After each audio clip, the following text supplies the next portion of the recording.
Okay guys, welcome to the first video meeting for this series. So this one is just going to be an introduction.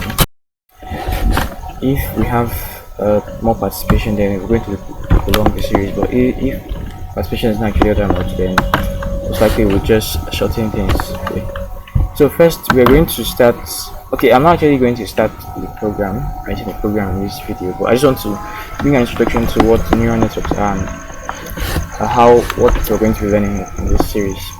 Of course, I'm still actually learning as I'm teaching you guys. So the more I'm doing my own research and building the network, then we'll be explaining to you guys. Okay. So of course, I'm not a neural network expert like I studied in school or I have a PhD in computer science. No, it's something I learned personally in my own. Okay, so I'm going to explain based on how I understand it. So a neural network literally is an oversimplified version of the human brain. So yeah, oversimplified because the brain is so complex, but we're just trying to simulate the few things that we can understand about it. And some of those few things include the neurons, which from this image you can see the neurons here, and the weight connecting neurons. Okay, so so there are a lot of different kinds of neural network. So we're going to start with a very simple version. Let's see if I can find an image of a simple version. Okay, these are simple versions, of course.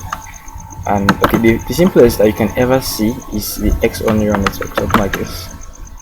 So this is probably one of the most simplest neural network you'd ever see, or the first you should ever make when starting a journey making a neural network from scratch, or when you start a journey as a machine learning expert or AI expert or deep neural network expert or something like that. When you're starting your career, you should actually consider making a neural network first, modeling it, and then you can move forward. Okay. So now essentially, let's just get right to the structure of a neural network. So let's explain this structure you see here. So a neural network essentially contains a simplified neural network, a fully connected neural network. That's the traditional neural network, and ENN, artificial neural network, a lot of names, but all of them still mean the same thing. Okay, so the very first variant of neural networks are actually the fully connected layers. These are like the ones that were used initially before we have the transformer, we have LSTM, and other versions that came up. Okay, and the current neural network, RNN, CNN, and those ones. Okay, so this is the simplified version of a neural network, the fully connected layer. Why it's called a fully connected layer is because all the neurons in this, so a fully connected neural network, all the neurons are actually connected together. They're all connected. All the neurons are connected. So there's no there's some neural network. I think we saw some examples here that they're not actually connected. Okay, there's no example here. Okay, take a look at this now. Look at this. So not all the neurons are connected. So these are actually other models, but the traditional neural network, all the neurons are actually connected. And that's the one we're going to be building first. Then we're now going to advance to other models, other versions. But naturally, a fully connected layer can model almost any function or any pattern that you can think of.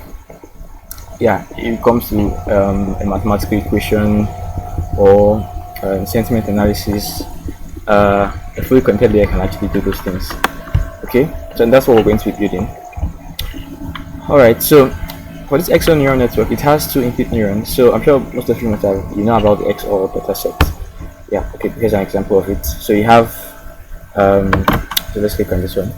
So for the XOR dataset, you have two inputs as X. Okay, it's not actually clear, but let's just continue. So you have the X1 as input 1, and you have X2, which is our input 2, and then you have the Y, which is our output.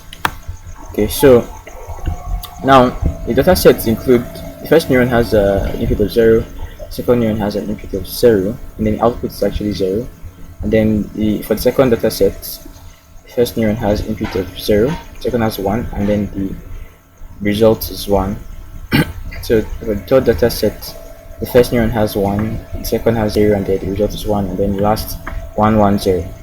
Okay, so this is like the simplest version of a non-linear function. Okay, so it means that when you plot a graph like this on a Cartesian plane, that's on a graph, it's not going to give you a straight line graph, so meaning that it's a non-linear function. And of course, regression models might not be able to model an XOR neural network and an XOR function. Okay, so that's why we would most likely need a neural network to model it. So let's go back to this one. So naturally, you can actually add more neurons to this, right?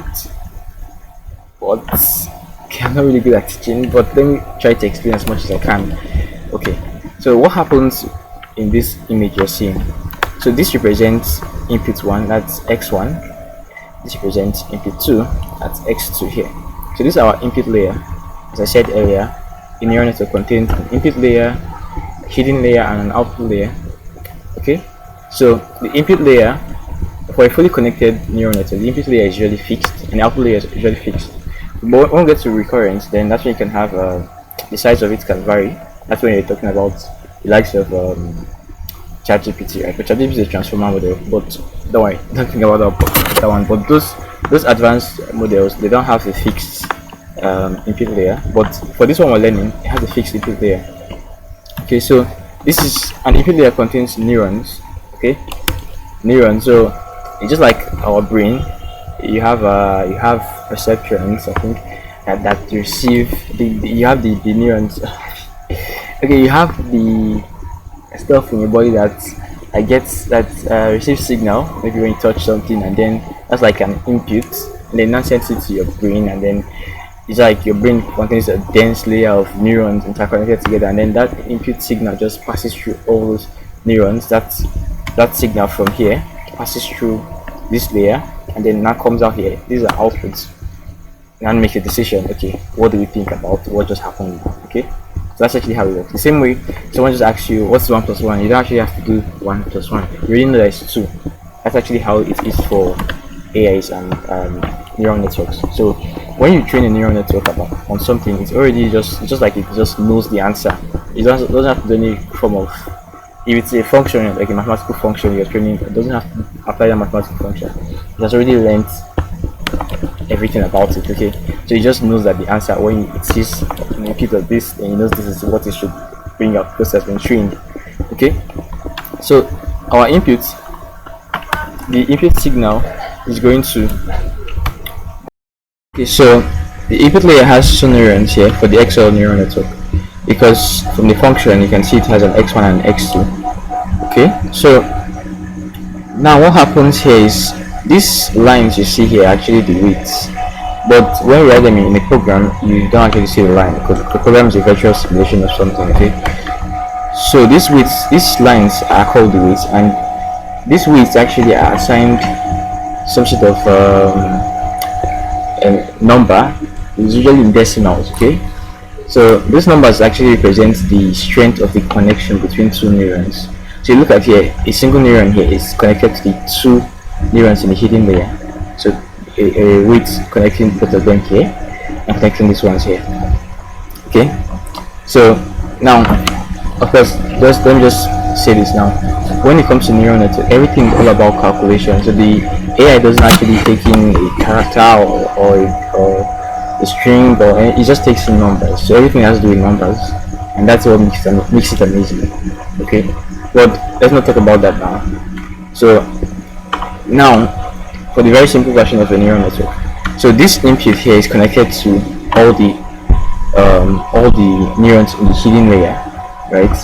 So now the connection, the strength of the connection between them is now called the weights. We call them weights, and these weights actually represent how significant or the effect of this neuron on this, like the effect of the information it's carrying. Like, okay, for example, okay, I've not gotten there. It just kind of like the importance of neuron 1 here to neuron, let's assume it's neuron 2 here. Okay, just the importance, that's what the weights mean. And when we now start our calculations, because when we start the process whereby we take the okay, I don't want to, I'm sure some beginners are here, but who doesn't know anything about it. So let's just continue the way I'm doing. So these are weights, right? and then this neuron also has its own weight connected to the two neurons in the hidden layer.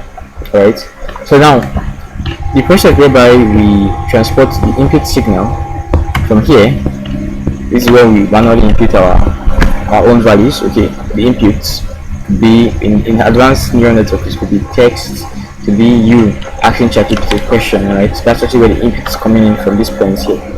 Okay, and then in this case, this is an extra neural network. So the input, which of course represents these values. So these are we're going to do this one like this is going to be first set, second set. So these are data sets actually. Call them data sets.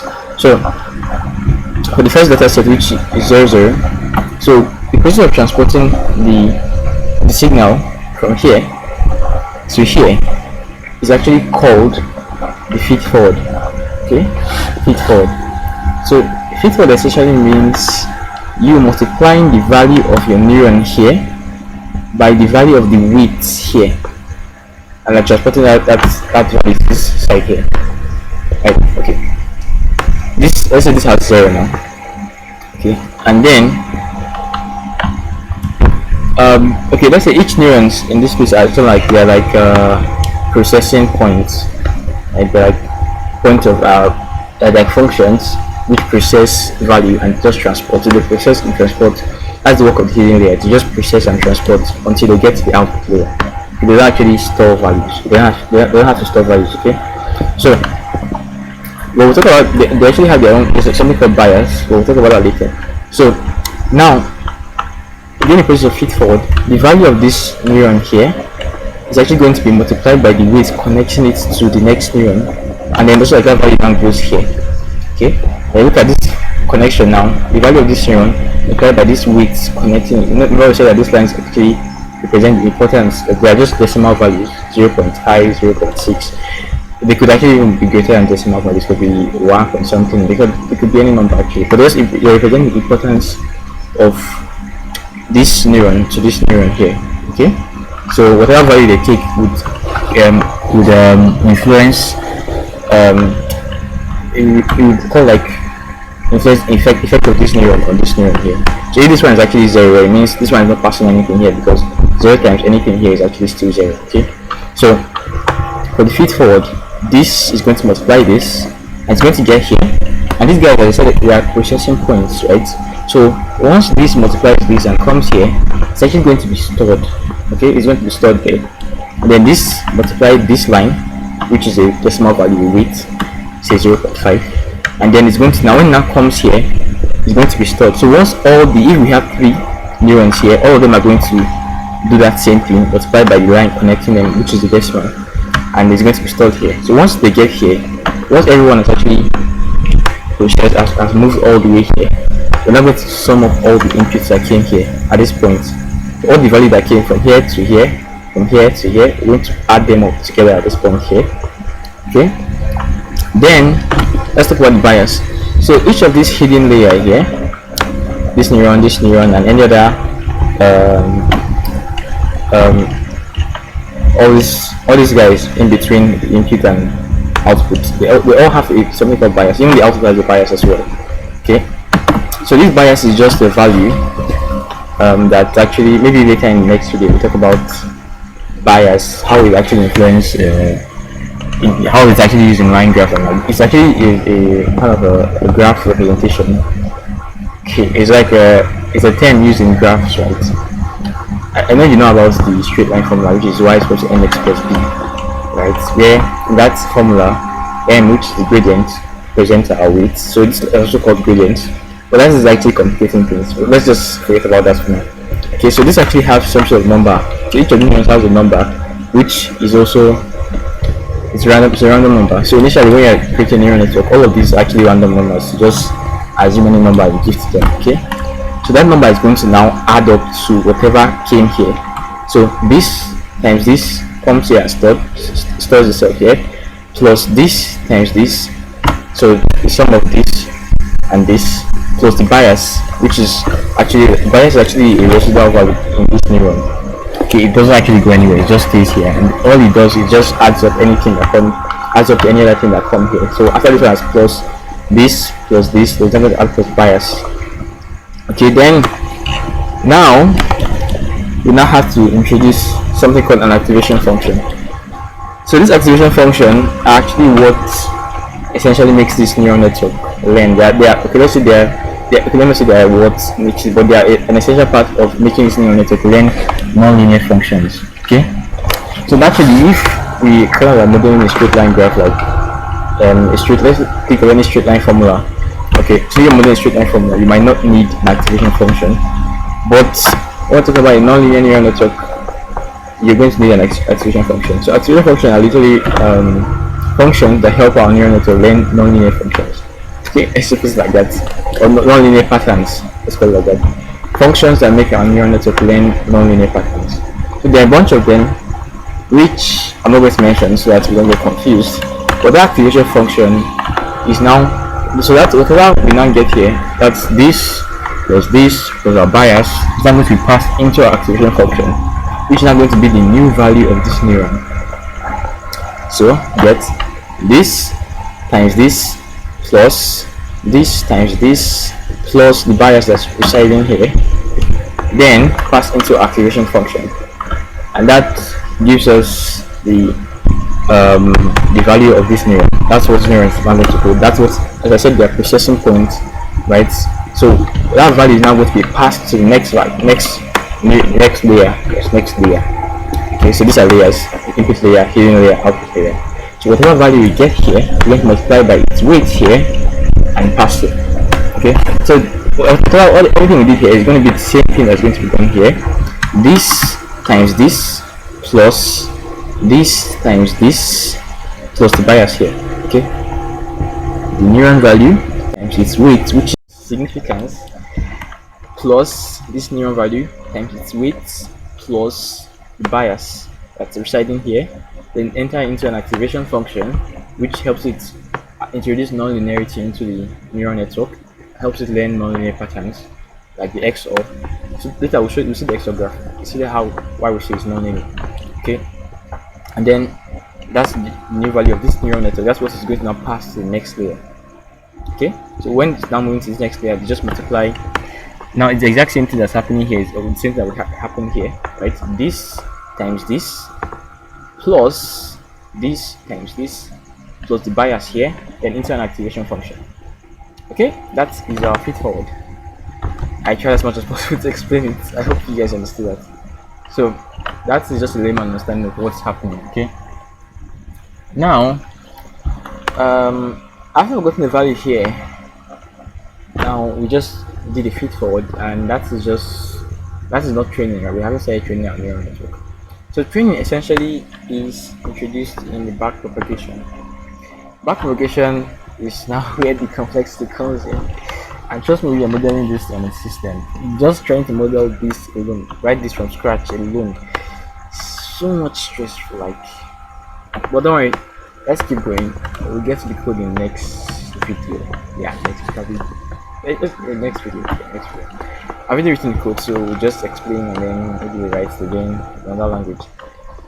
So I've written it in C++, but probably we write it in JavaScript and Python. Okay, so and the backpropagation is actually the actual training of this neural network, where it actually starts to train.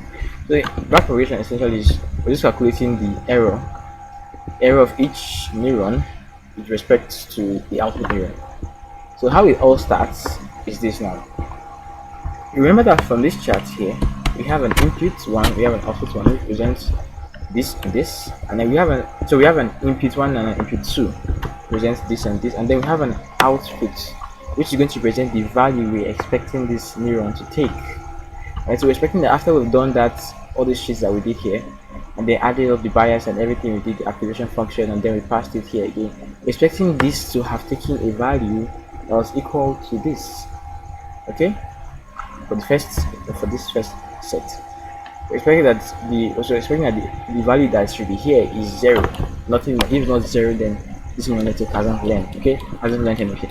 And of course, this is just one iteration. We just did one feed forward, so it can't learn. This is everything, because all these numbers are initially set to random numbers. Okay, so this is just one epoch. We call it epoch. So for one epoch, neural network can actually learn because all its weights are initialized randomly. Okay, so now back propagation. Now we're now going to now say, okay, now let's check from our chart, our data set, what is the expected value of this output neuron? And for me, it's supposed to be zero. It's most likely this might be some like, assuming it could be something like 0.9. But we're expecting it to be zero, not 0.9. So this neural network is a very bad neural network because no, it's not bad. It hasn't been trained yet. Okay, so it's just the first pitfall. So we're expecting zero, but it gave us 0.9. So there's a problem, right? So now we have to calculate the error. So what is the error? Like 0 minus 0.9 or 0.9 minus 0, anyway. So we'll see it in code. So let's just say our error is 0.9 because we're expecting 0 here, but it gave us 0.9. So of course you are wrong, totally wrong. We should see 0 there. So that's 0.9 value. Now I'm not going to go into the calculations because it has to do with chain rule differentiation. So most of you want to do chain rule differentiation. You're going to sit here and you're going to scatter your head. Okay, so you just okay, but you actually don't really need to master it in this for this video. We're just going to go into the code, and the code we'll just explain what it's doing, how it's being implemented in the code. Okay, so that error now that we're getting at this point, we'll calculate the error to be 0.9. We now have to find how did this guy contribute to this error. That's what we're going to find. How did this guy contribute to the error? How does this guy contribute to the error, and how does this guy contribute to the error? And of course, if this guy contributed to error, it means that but he was actually being sent value from by this weight, this guy here, from this neuron, okay? And this guy also sent value by this weight from this neuron. So essentially, the thing we're going to be changing. Remember, we said that these neurons are just processing points. They don't actually hold any value, so they don't really store anything, right? They just to process and pass to the next layer. Okay, so the only thing that we're going to be changing, updating, are actually these weights. But to update this weight, we have to calculate how it's actually supplied to this neuron, right? We want to calculate how did this neuron affect how did it contribute to the error. Once you get that, it's going to be a number. Once you get that number, we're going to use it to update this guy here. So it means that we're going to subtract that gradient. It's called error gradient. We're going to subtract it from his value. So in that way, we're going to now subtract from value. That's the back propagation we're talking about. So we start from here for this weight here. Using the error gradient here, which was 0.9, we're going to multiply by the learning rate. Okay, we're now going to subtract it. So there's a formula for it. We multiply the error gradient here by the learning rate. Learning rate is just a number, usually 0.1, just to reduce. I don't know, go too fast. Well, there's something called stochastic gradient descent. So that's the process whereby we're going slowly down a hill, trying to find a point to settle. We don't want to rush down like straight up. We might actually miss the stable points. Okay, so we're just going slowly. That's why we're using multiplying by 0.1 so that we can reduce our speed. Okay, let's call it speed. So now for that's why we now multiply the error gradient here, that's 0.9, and learning rate, then multiplied by this input neuron. Okay, so that's the formula, and that's where chain rule comes in. It's actually, if you want to look up the formula, it's actually some sort of complicated stuff, and I bet you're not going to understand it. So it's just best to follow the way it has been implemented in the code, because let's leave the maths for the mathematicians. Okay, we are programmers, we don't actually have to cram all those chain rule stuff. You have to know how to implement it in the code. So implementing the code, you're going to subtract this weight value minus the error gradient here, which is 0.9 times learning rate, then times the value here that this neuron actually had. Okay, the value it had could be any number, could be 0.8 or anything. So then we're going to subtract that value. So say this weight here minus that value. That's going to give us the new assigned value here. So it means we have already updated this guy. Okay, we have taught him a lesson. Okay, that's actually how you teach a neural network. So using the error gradient, you back propagate, so going backwards. Alright, sorry for all the. Okay, so saying in the back propagation, the error gradient of here, for updating its weight, the error gradient of here, this neuron here, multiplied by what?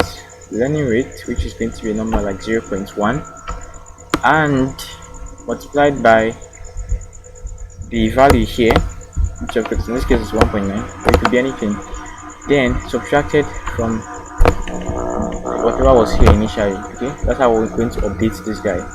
So we're going to do that the same thing for here. Error gradient of here multiplied by here, then times the learning rate, which is like 0.1 or 0.01, depends on you can choose. That's actually why you have to optimize your neural network. You test different parameters to see which one is actually working best. So then minus the value here, that'll give you the new value of here.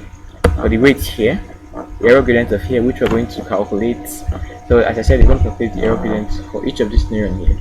So to update this one, we have to multiply the error gradient calculated here, where it's going to, multiply by where it's coming from. Remember, you're multiplying the error here, then multiply by the value here, multiply by the learning rate, then subtracted from the actual value here. So that's actually what we do in the code, and it's a little bit complicated. So when we see it in the code, you understand it much better. And we do that for all the weights here, where the error gradient of where they're coming, where they're going to, multiply by where they're coming from, then multiply by learning rates and subtracted from the actual value. That should do the update. And once we've done that, we're not going to do the feed forward again. Okay, we're going to now the same thing we did initially, feed in the next value 0 and 1, 0, 1, move here as we said to this one, move all the way here, they now pass, move all the way to this here again. Then maybe this one, the neuron value here, after we've done that feed forward for the 0 and 1, could be maybe 1.2, but we're expecting to see 1. Okay, so we calculate the error gradient of this one, which is going to be 0.2. We now calculate the error gradient of each of these neurons with respect to that 0.2. So you see how it works. They are all connected, right? To find the error gradient of here, we're going to use what we got from here. Find the error gradient of here, we're going to use what we got from here. So they are all connected. We'll see that in code actually. So calculate the error gradient of all the neuron, and they will always now update all the weights again because we're not satisfied with the results we're seeing. Right? We're going to now keep doing that. They will now do a feed forward again with another data set. Then the error, they now move back propagate, update all the weights again, and then that's how you keep doing. You can do it for like 1,000 times or so because you're doing running the program, so it doesn't even take like sometimes it's not too much 1 second, so it does it really fast. But because you have to be really careful with calculations, if not, it's going to really mess your head up. Okay, so now so that's it. That's entirely everything. That is just neural network in a nutshell. Okay, everything you need to know about neural network as a layman understanding. So that's just all you need to know about it. Okay, this is the rest of the code. So there are a lot of things to do, but let's start from here first. Okay, and that's it. So when you now advance that knowledge, you can now create advanced stuff like this with more hidden layers, and this, which actually blows your mind, blows your head off again. So just so you know, ChatGPT actually was made with a transformer model. The transformer model is actually not too different from what we're seeing. Yeah, I think let me check for transformer model. So just say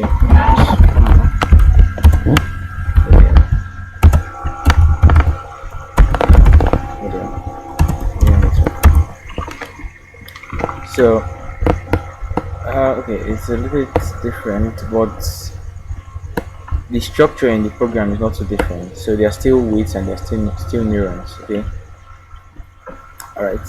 So I just so we know, everything that every language model that you see, ChatGPT or any other AI that you see, actually the origin of any AI, mostly deep learning AI, actually comes from here. This is the origin. This is the traditional neural network. It's the father of everything. This is where it all started from. Before we now started advancing and improving and then getting other variants of it. Okay, so these are all variants of this. So once you can learn this, then there's hope for you to learn those ones. I'm not sure, but there's hope. Okay, but they're very complicated. That's why you barely see any on YouTube. You barely see any videos teaching you how to make a neural network. Probably using the framework for life. Okay, and that's it for this. The code. The video is already getting quite long, so the code essentially. Let's open it. Okay, this is the code we're going to be using. So next video we're going to explain this code and then we're going to now build one in JavaScript by God's grace. Okay. Let's just go through the code, just look at it and we end the video. My system life is slow. Okay, let's just wait a little bit longer. This is just to open the file. Okay, it's opening. I'll pause the video a little bit. Okay, so it's now open. Now, this is the program. As I said in C++. But we're going to now create a variant of it in JavaScript. Now, this is what I was talking about when I said it's actually complicated. Now, you see, just to model that little stuff, this little stuff we're talking about here. Why my system slow? Just to model this little stuff here. What the hell is happening? Sorry. Just model this little stuff. We have to write this bunch of code here. Let's write this bunch of code, which is amazing. Actually, it's very amazing. So this is the code we have to write to model that, and just that alone.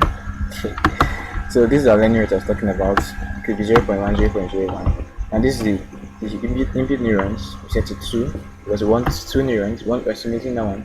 The hidden neurons, which is for the hidden layer, there's only one hidden layer. So we're hard coding everything here because this is just a static type. We just want to model just a fixed version of neurons. So other advanced model can create dynamic neurons. Other advanced code could create dynamic model. So it has 2 neurons, just like we saw there, and one output. So this is the input data set 0 0. The 0 0 we want the output of 0, 1 0 1 0 1 1 and 1 1 0. To write the code, so we'll explain this code in the next video. Alright, so goodbye. That's all for now.